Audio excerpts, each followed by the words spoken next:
Attention, cette émission est laissée à la discrétion de l'auditeur. Les propos et les opinions peuvent choquer.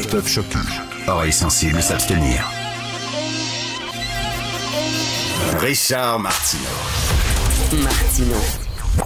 Un animateur pas comme les autres. Richard Martineau.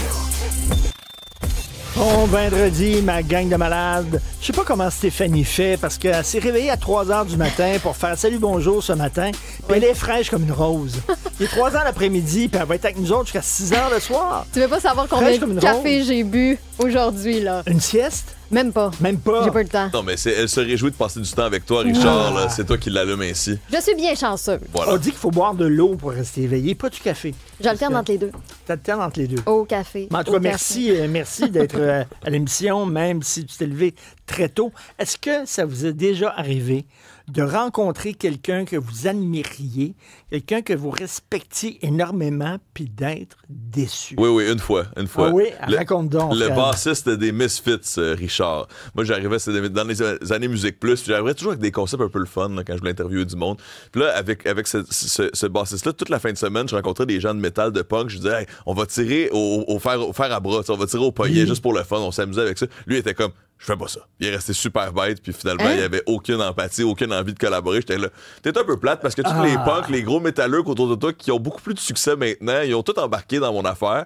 Puis toi, ben, tu t'es fermé à ça, tu as juste eu l'air d'un gars plate dans le fond. Ben là, oui, ouais. Ça c'est décevant. Vraiment. On m'a dit, tu pensais avoir du fun avec lui, puis tout ça. Est-ce que ça t'est déjà arrivé? Oui, ça m'est arrivé une fois. Puis là, je veux pas nommer le comédien, l'acteur, parce que c'est un acteur québécois. On le connaît, là. On le connaît. Et moi, je l'avais suivi dans une série que j'avais regardée assidûment plus jeune. Je le croise dans un party. Puis je sais pas si c'est l'alcool, mais il me... Ouais, comment je pourrais dire ça?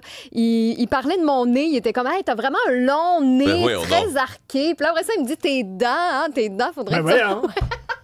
Là, j'étais là, gars. Ben voyons, moi, j'étais comme un peu fan. OK, c'était Stevie Wonder. Non, c'était... voyons. Eh oui, complètement avec. Ben non, oui. mais aussi, on rassure les gens. Je sais à quel point t'aimes Vincent Vallière. Vincent Vallière est un charme. Oui, c'est vrai. J'ai tellement adoré à chaque fois. C'est comme le contraire de l'histoire précédente. Lui, il était vraiment le fun avec qui j'en sais. Oui, c'est une Alors, bonne il personne. faisait plein de commentaires déplacés sur ton look. Oui, sur ton j'étais physique. comme, ben écoute donc, C'est je bien vais aller jaser ailleurs. Tellement. Moi, écoute, Déçu, un journaliste que je ne nommerai pas, très connu, il fut un temps, très respecté, puis tout ça. Puis à un moment donné, je devais faire un reportage avec lui qui durait une journée, le reportage. Et premièrement, quand on est allé dîner avec toute l'équipe de Radio-Canada qui était là, et il ne voulait pas que l'équipe s'assoie avec lui. Non, l'équipe à une autre table, s'il vous plaît, pas avec lui. C'était la vedette. Et écoute, il était très connu, puis plein de femmes sur la rue. Il m'interviewait sur la rue, puis le reportage était fait à l'extérieur, puis plein de femmes qui allaient le voir en disant, pouvez-vous, s'il vous plaît, signer mon livre d'autographe, puis tout ça. Puis il signait, puis on disait, on vous aime tellement, puis on vous regarde régulièrement, puis ça. Puis là, il partait, puis il disait, y a-tu vu le cul à elle, tabarnouche? Qui c'est qui va baiser ça? As-tu vu ça?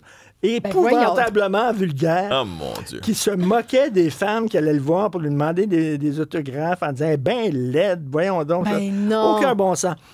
Spike Lee. Je voulais interviewer Spike Lee. J'étais super énervé. Il était bête comme ses pieds. Je sais pas. Là, d'après moi, il était écœuré. Il était dans sa ronde de lait. Il devait donner... En même temps, on peut comprendre ça. 25 entrevues par jour. Puis tout ça. Là, j'étais le numéro 28, là, je sais pas. Ouais. Alors, très bête. Et là, j'apprends que Kevin Costner. Alors, j'adore Kevin Costner. Je trouve que c'est un excellent comédien. Je suis fou de la série Yellowstone. C'est un bon réalisateur aussi. Écoute, le premier film qu'il a réalisé, Dances with Wolves, plein d'Oscars, tout ça. Et, il faut le dire, il y a un look. Hein? Moi, j'aimerais ça ressembler en Christy à Kevin Costner. T'es pas loin, Richard. Je vois ça, la mâchoire, tout ça. T'es là. Non, pas en tout. Rien que les cheveux gris, c'est tout. Alors, Cédric Bélanger, mon collègue du Journal de Montréal, qui parle d'un texte dans le Hollywood Reporter, ça a l'air qu'il fait chier tout le monde, ses tournages. Il fait suer tout le monde.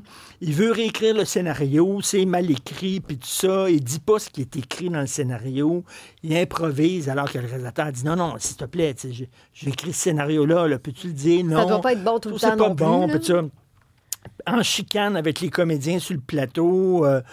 se conduit comme une diva. Les gens ne veulent rien savoir de lui. Il y en a beaucoup, des comédiens comme ça. Edward Norton, je ne sais pas si vous le replacez. Oui, oui. Mais Edward Norton, ça a l'air que c'est un pain in the ass, comme on dit. Là. Il fait suer tout le monde. Lui aussi, il réécrit les scénarios.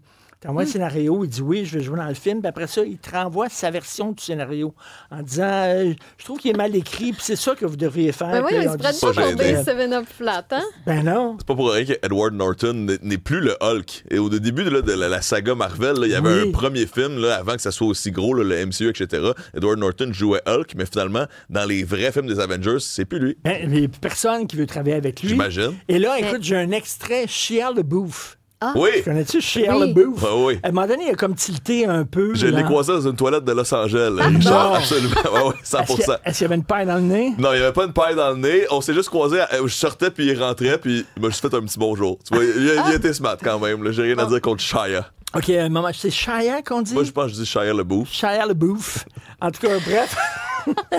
Chacun a sa version de comment prononcer son nom. Il a dit je quitte Hollywood, puis il est devenu comme un peu un artiste de performance dans les rues, puis il était comme sans-abri. Oui. Il a l'air un peu grano. Là. Drôle le personnage. Vraiment. Alors là, il a joué dans Megalopolis, le méga super navet de Francis Coppola.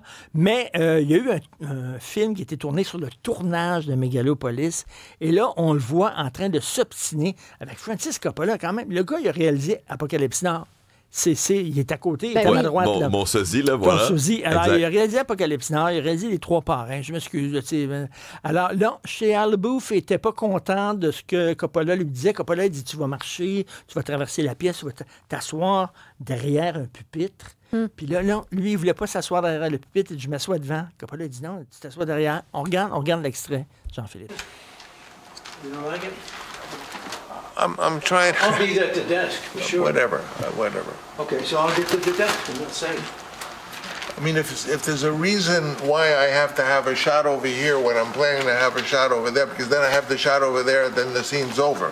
My action's no different no matter what he does. Yeah, so what are we inventing a whole step for? Where did that come from? Who was the director who came in here and started to stage the scene? You're obviously the director. Yeah, but I'm not having a chance to. Well, let's try it behind the desk. Yeah, the whole thing behind the desk. Okay, we're just sketching now. Just show you something so you can say no to Hey, Coppola, il dit, écoute, là, tu sais, il dit, mais c'est moi un des réalisateurs, là. Je t'ai dit que la scène se ferait comme ça. L'autre, il dit non, tout ça. Vraiment. Après, il se demande pourquoi il y a des réalisateurs puis il y a des producteurs qui veulent travailler avec l'intelligence artificielle. Plus de vedettes qui font des crises de diva. Plus d'agents qui te font suer, pas de demande salariale complètement débile. Ça va être maintenant des personnages virtuels, la Christie de paix. Mais je pense que ce qui fait mal aussi là-dedans, c'est que, mettons, t'entends une rumeur, tu te dis, bah, c'est peut-être juste du petit blabla de corridor, mais là, c'est que t'as une vidéo à l'appui qui montre que, ben vraiment, il est comme ça. C'était un peu ordinaire, là. Eddie Murphy, c'est écrit dans les contrats de tous les gens. Il est venu tourner à quelques reprises à Montréal. Eddie Murphy, c'est dans le contrat de tous les acteurs qui jouent avec lui, les figurants, les techniciens qui sont sur le plateau, tout ça, tu ne peux pas le regarder. Ton regard ne peut pas croiser son regard. Tu n'as pas le droit de le regarder dans les yeux. Quand il arrive, il faut que tu baisses la tête. T'es tellement rendu déconnecté de la vraie humanité. Là, je peux pas. Lauren Hill aussi, c'est comme ça. Tu peux pas la regarder dans les yeux, vrai. les fans, etc. Mais on peut aussi juste rappeler qu'ils sauvent pas des vies, là, ces gens-là. Je veux dire, vous êtes des acteurs. OK, vous êtes des célébrités, mais je veux dire, vous faites pas... Diana Krall, tu peux pas y parler. Alors, directement, il faut que tu parles à son agent qui est à côté. Puis tu vois, c'est des exemples. Tu te dis, bon, l'IA, c'est tentant de sauter tout ça, mais après ça, il y en a des comédiennes qui sont honnêtes, puis le fun, puis pleines d'humanité, puis qui méritent de travailler, puis qui méritent un certain respect. Puis on pourrait dire, ces pommes pourries-là qui entachent le métier, là. Effectivement, mais c'est très décevant de la part de Kevin Costner. Alors, je commence... Arrêtez de me regarder dans les yeux. Excuse-moi, Tout de suite, là. OK, je regarde ça, c'est bon. Ne me regardez pas maintenant, je suis la grosse vedette. Merci beaucoup.